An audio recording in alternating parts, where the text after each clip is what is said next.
ప్రభువైన యేసుక్రీస్తు నామములో అందరికీ వందనాలు. మరి ఈ దినం బైబిల్ వర్తమానం కొరకై మిమ్మల్ని అందరినీ కూడా క్రీస్తు యేసు నామమున ప్రేమతో ఆహ్వానిస్తుంటున్నాను. ఈ దినం మన యొక్క వాక్య ధ్యానం కొరకై మనం ఏర్పరచుకున్నట్టు భాగము అపోస్తల కార్యములు 23వ అధ్యాయము మొదటి వచనం. అపోస్తల కార్యములు 23వ అధ్యాయము మొదటి వచనం. పౌలు మహాసభను వారిని తేరిచూచి, సహోదరులారా, నేను నేటి వరకు మంచి మనస్సాక్షి గలవాడనై దేవుని ఎదుట నడుచుకొనుచుంటినని చెప్పాను. ఇక్కడ పౌలు మరి ఇక్కడ యూదుల సభ ఎదుట తీసుకురాబడినాడు. అప్పుడు పౌలు చెప్పే కార్యం ఏంటంటే, నేటి వరకు కేవలం మంచి మనస్సాక్షి గలవాడనై దేవుని ఎదుట నడుచుకుంటుని. మంచి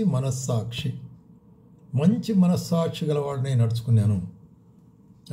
మనస్సాక్షి అంటే ఏంటి చెప్పాలంటే అంతరాత్మ అని చెప్పచ్చు, ఇన్నర్ మ్యాన్ అని కూడా చెప్పచ్చు, లేకపోతే అంతరంగ పురుషుడు అని కూడా చెప్పచ్చు.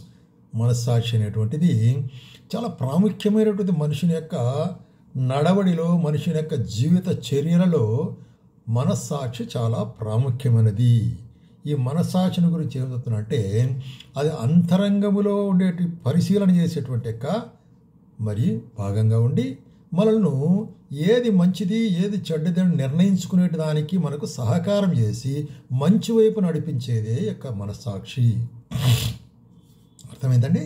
కాబట్టి ఈ మనస్సాక్షి లేక అంతరాత్మ అట్లాగే చూసినట్లయితే మరి మంచి వైపు నడిపిస్తుంది. కాబట్టి ఇక్కడ చూసినట్లయితే కాన్షియన్స్ అంటారు. మనిషి లోపల రెండు ఉంటాయి. మన యొక్క మరి మెదడులో రెండు, కాన్షియన్స్ అండ్ సబ్ కాన్షియన్స్ అని. సరే, ఇప్పుడు కాన్షియన్స్ గురించి మాట్లాడేటప్పుడు ఇది మనలో వివేకముతో నడిపింపగలిగేటువంటిదిగా ఉండేటువంటి అంతరంగికమైన శక్తి దేవుడు మనకు పెట్టినాడు మనస్సాక్షి. కాబట్టి ఈ మనస్సాక్షిలో విషయంలో పౌలు ఏమంటాడంటే, నేను మంచి మనస్సాక్షి కలిగిన వాడమై జీవిస్తున్నాను అంటాడు. అంటే ఏంటి? మనస్సాక్షి మనకు ఏ విధంగా తోడ్పడేదిగా ఉంటున్నది అనేటువంటి కార్యం మనం గమనించినట్లయితే, మరి అపోస్తలుడైన పౌలు తిమోతికి రాస్తూ మొదటి తిమోతి పత్రిక 1వ అధ్యాయము 5వ వచనం, ఉపదేశానుసారమేమనగా పవిత్రమైన హృదయం నుండి, మంచి మనస్సాక్షి నుండి, నిష్కపటమైన విశ్వాసము నుండి కలుగు ప్రేమయే. కాబట్టి అనేక కార్యాలు ఉపదేశించిన తర్వాత తిమోతికి రాస్తూ ఏమంటాడు?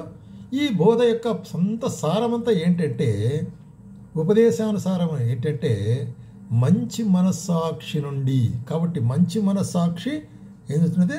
మనకు మరి ప్యూరిటీ ఆఫ్ హార్ట్, హృదయ శుద్ధిని కలుగజేసేదిగా ఉంటున్నది. అట్లాగే విశ్వాసం, నిష్కపటమైన విశ్వాసాన్ని కలుగజేసేది మంచి మనస్సాక్షి అనేటువంటిది. కాబట్టి నిష్కపటమైన హృదయము, మరి చూసినట్లయితే శుద్ధ హృదయము, తర్వాత మరి నిష్కపటమైన విశ్వాసం, ఇది కలుగు చేసేదే మనకు మంచి మనస్సాక్షిగా ఉంటుంది అంటున్నాడు.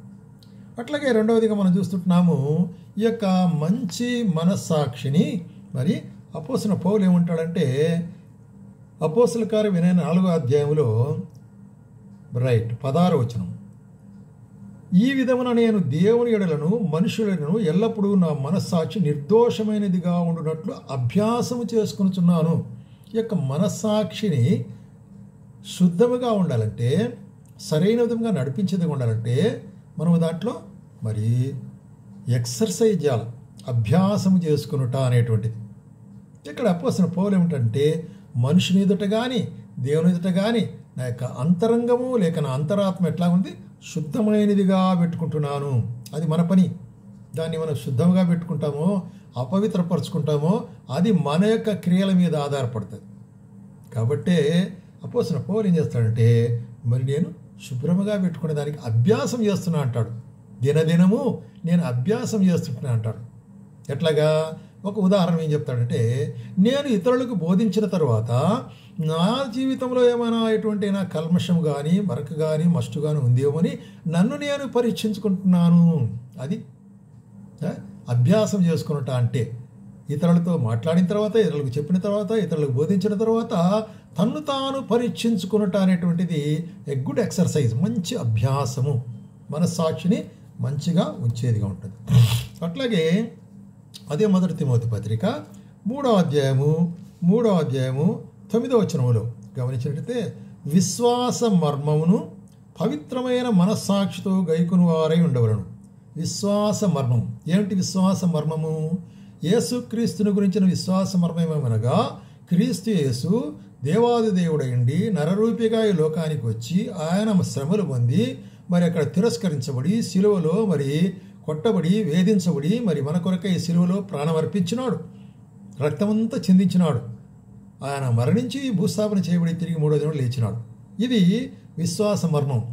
ఆ విశ్వాసము ద్వారా ఎవరైతే ఆయనకు రక్తముందు విశ్వాసం ఇస్తారో అది క్షమించే రక్తము, మన పాపములు కడిగే రక్తం, అది విశ్వాస మర్మము. కాబట్టి ఆ విధంగా ఎవరైతే ఆయన అంగీకరిస్తారో వారికి ఆయన పాపక్షమాపణ కలుగజేసి తన యొక్క పరిశుద్ధాత్మనిస్తాడు.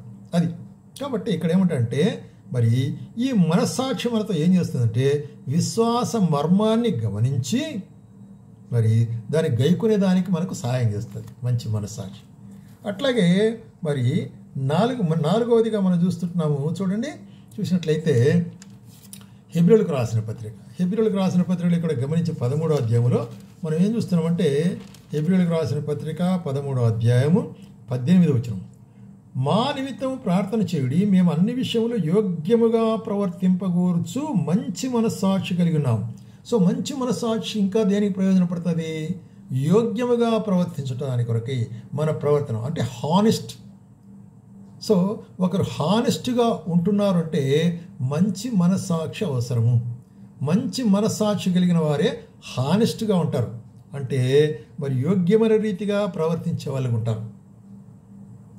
అట్లయితే మనస్సాక్షి సరిగా లేకపోతే అయోగ్యమైన రీతిగా ప్రవర్తిస్తారు అని అర్థం కదా. కాబట్టి హానెస్టీ అనేటువంటిది ఎక్కడి నుంచి వస్తుందంటే మంచి మనస్సాక్షి. అదేవిధంగా పేతురు రాస్తూ ఏమంటాడు? మొదటి పేతురు పత్రిక 2వ అధ్యాయము 19వ వచనంలో చెప్తున్నాడంటే, ఎవడైనను అన్యాయముగా శ్రమ పొందుచు దేవుని గురించిన మనస్సాక్షి కలిగి దుఃఖము సహించిన ఎడల అది హితమగును. కాబట్టి ఎటువంటి యొక్క మనస్సాక్షి ఇది? దుఃఖమును సహించే మనస్సాక్షి, ఎండీవరింగ్ ద గ్రీఫ్. కాబట్టి దుఃఖమును సహించుట ఎందుకొరకు? యేసుక్రీస్తు విషయమైనటువంటి యొక్క నిందలు, అవమానములు, కష్టములు, శ్రమలు ఈ లోకమును మనకు కలుగుతాయి. అటువంటి సందర్భంలో మనకి ఏర్పడే దుఃఖము అది మనం సహించవలసిన వారం ఉంటున్నాము. అది దేవుడు మనకు ఇచ్చినటువంటి కృప ఏంటున్నది. కాబట్టి ఇది సహించాలంటే మనకు మంచి మనస్సాక్షి అవసరము. కాబట్టి మంచి మనస్సాక్షి అనేటువంటిది దేనికి పనికి వస్తుంది? ఇక్కడ టు ఎండ్యూర్ ద గ్రీఫ్ అంటే మరి అన్యాయమును, శ్రమలను సహించుట అనేటువంటిది. అది విశ్వాసులకు లేక క్రైస్తవులకు అది నిర్ణయించబడినది. లోకములో అన్యాయం ఉంటున్నది, శ్రమ ఉంటున్నది, తిరస్కారం ఉంటున్నది, మరి చూసినట్లయితే దౌర్జన్యం ఉంటుంది. వీటన్నిటిని మనం ఏం చేయాలా? మనం ఏం చేయాల్సిన వారు ఉంటామంటే దాన్ని మనం ఓపికగా దాన్ని మరి సహించాల. దాన్ని ఏమంటాడంటే మంచి మనస్సాక్షి. కాబట్టి మంచి మనస్సాక్షి ఉంటేనే అది మనం సహించగలము అనేటువంటి కార్యాన్ని మనం గుర్తిరగవలసిన వారు ఉంటున్నాం. కాబట్టే ఇక్కడ మరి అపోస్తలుడైన పౌలు తిమోతికి రాస్తూ మొదటి తిమోతి పత్రికలో దీన్ని గురించినట మరి ఉపదేశం చెప్తుంటున్నాడు. మొదటి తిమోతి పత్రిక 1వ అధ్యాయంలో ఒక ఉపదేశం చెప్తున్నాడు. ఏమంటాడంటే చూడండి, 1వ అధ్యాయము 18వ వచనంలో, నా కుమారుడైన తిమోతి, నీవు విశ్వాసమును మంచి మనస్సాక్షి కలిగిన వాడవై నిన్ను గూర్చి ముందుగా చెప్పబడిన ప్రవచనం చొప్పున ఈ మంచి పోరాటం పోరాడవలనని. కాబట్టి తిమోతి మై సన్, విశ్వాసములో నా కుమారుడా అంటున్నాడు కదా అపోస్తలుడైన పౌలు తిమోతిని చూస్తే. ఎందుకంటే తిమోతి ప్రియమైనటువంటి శిష్యుడిగా ఉంటున్నాడు. మరి ఈ తిమోతికి చెప్పేటువంటి కార్యం ఏంటంటే నీవు విశ్వాసమును మంచి మనస్సాక్షి కలిగిన వాడు ఉండాలా. కాబట్టి నీవు బోధించే బోధలో, నీవు చేసేటువంటి పరిచర్యలో, నీవు చేసేటువంటి మరి అన్ని రకములైన పరిచర్యలు, సువార్త పరిచర్య కానీ, సంఘ పరిచర్య కానీ, ఇంకే పరిచర్య అయినప్పటికీ కూడా అన్నిట్లో ఎట్లా ఉండాలా? మంచి మనస్సాక్షి కలిగిన వానికి ఉండాలా. కాబట్టి జాగ్రత్త. కాబట్టి ఎగ్జార్టేషన్, హెచ్చరిస్తుంది.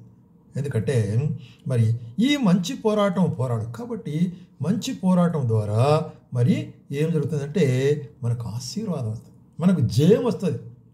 మంచి పోరాటం ద్వారా మనకు జయము కలిగేదిగా ఉంటున్నది శత్రువు మీద, అపవాది మీద. అందుకొరకే పోరాటం అంటాడు. కాబట్టి అపవాది మన ఎట్లా పోరాటం చేసేవాడు ఉంటున్నాడు కదా, మనల్ని ఆటంకపరుస్తాడు, శ్రమపరుస్తాడు, మరి దూషిస్తాడు, నిందిస్తాడు. వీటిలో కూడా మంచి మనస్సాక్షి నీవు కలిగిన వాడవై ఉండాలి.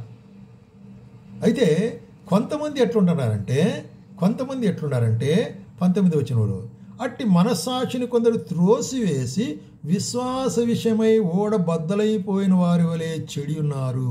ఎంత పరితాపకరమైన కార్యం. అటువంటి మంచి మనస్సాక్షిని వదిలిపెట్టారంట కొంతమంది. మంచి మనస్సాక్షి వదిలిపెట్టి ఏముంటున్నారు? విశ్వాస విషయమై, విశ్వాసం అనేటువంటి ఓడ బద్దలైపోయినట్లు. ఓడ సముద్రంలో బద్దలైపోతే ఏమవుద్ది? సముద్రం నుండి నీరంతా ఓడలోకి వచ్చి మునిగిపోతుంది. అదేవిధంగా విశ్వాసం అనేటువంటి ఓడలో మనస్సాక్షి చెడిపోతే, మనస్సాక్షిని మనము మరి చెడిపోతే ఏమవుతుంది? ఆ విశ్వాసం పగిలిపోతుంది, చెదిరిపోతుంది, నశించిపోతుంది, అది పనికి రాకుండా పోతుంది. కాబట్టి కొంతమంది అట్లుండారు అంటున్నాడు. కాబట్టి అట్లుండకుండా నువ్వు జాగ్రత్తగా ఉండు అని చెప్తూ ఒకరిద్దరు పేర్లు చెప్తుంటున్నాడు. వారిలో హుమనయును, అలెక్సాంద్రుడు ఉన్నారు.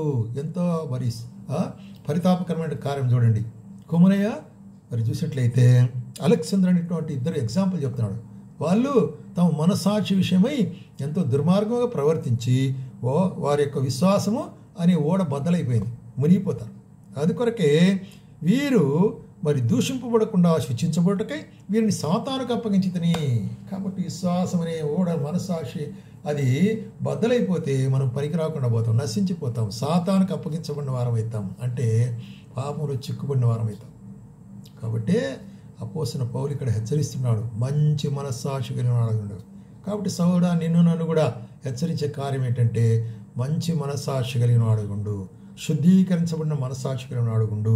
అట్లాగే మరి మంచి మనస్సాక్షి మాత్రమే కాకుండా దేవుని యొక్క పరిచయలోని స్వార్థ మర్మములు ఎరిగేటువంటి యొక్క మనస్సాక్షి కలిగిన వాడుగుండు.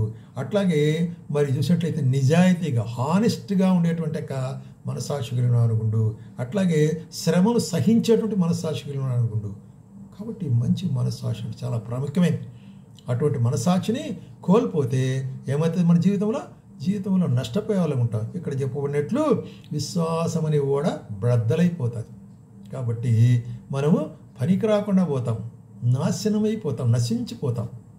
కాబట్టే దేవుడు ఏం చేశాడంటే మనకొక మరి ప్రావిజన్ పెట్టాడు. విశ్వాసుడైన మనకు ఒక మార్గం ఉంది. ఏంటంటే మన యొక్క మనస్సాక్షి ఎప్పుడైనా కల్మషమైతే, ఎందుకంటే మనం ఈ లోకంలో ఉంటున్నాం, లోక కార్యముల ద్వారానో లోక క్రియల ద్వారానో మనం లోకం మధ్యలో సంచరించి మన మనస్సాక్షి ఎప్పుడైనా చెడిపినట్లయితే మరి హెబ్రీయులకు 9:14 ప్రకారం నిత్యుడగు ఆత్మ ద్వారా తన్ను తాను దేవునికి నిర్దోషిగా అర్పించుకున్న క్రీస్తు యొక్క రక్తము నిర్జీవ క్రియలు విడిచి దేవుని సేవించుటకు మీ మనస్సాక్షిని ఎంతో శుద్ధి చేయును. కాబట్టి క్రీస్తు రక్తం ఉంది అక్కడ. క్రీస్తు రక్తము మన మనస్సాక్షిని కడిగేది. నిర్జీవ క్రియలు, పనికిరానటి ఆచారాలు, అలవాట్లు, ఇవన్నీ యేసుప్రభువును నమ్మిన తర్వాత కూడా, క్రైస్తవులు నమ్మిన తర్వాత కూడా పాత అలవాట్లు, పాత కార్యములు, పాత ఆచారములు, పాత పద్ధతులు ఇవన్నీ కూడా ఎటువంటివి అంట చూసినట్లయితే ఇటువంటివి నిర్జీవమైన క్రియలు. ఇది అటువంటి విడిచిపెట్టి మనస్సాక్షిని శుద్ధి చేసేదానికి ఏముందంట? క్రీస్తు రక్తము. కాబట్టి ప్రియుడా, నీ మనస్సాక్షి చెడిపోయినట్లయితే, ఒకవేళ నువ్వు బలహీనుడుగా మనస్సాక్షి అయితే నీకు ఒక మార్గం ఏర్పరిచినాడు దేవుడు. ఏంటి? క్రీస్తు రక్తం. ప్రభువా, నీ రక్తం ద్వారా నా మనస్సాక్షి కడుగు, నీ రక్తం ద్వారా నీ మనస్సాక్షి పరిశుద్ధపరచు, నీ రక్తం ద్వారా నాకుండేటువంటి యొక్క కార్యములన్నీ కూడా తీసివేయి అని చెప్పినప్పుడు ఆయన మన మనస్సాక్షిని పరిశుద్ధపరిచి అది మరి మంచి మనస్సాక్షిగా మార్చేవాడు. కాబట్టి ఈ విధముగా దినదినము మన యొక్క మనస్సాక్షిని కడుక్కుంటూ అపోస్తలుడైన పౌలు చెప్పినట్లు మరి మనుషులెడను దేవులెడను నా మనస్సాక్షిని శుద్ధిగా పెట్టుకుంటున్నా అంటాడు. చూసినట్టయితే మరి కాపాడుకుంటున్నా అంట. ఆ విధంగా కాపాడుకుంటకు ప్రభు మనకు సహాయం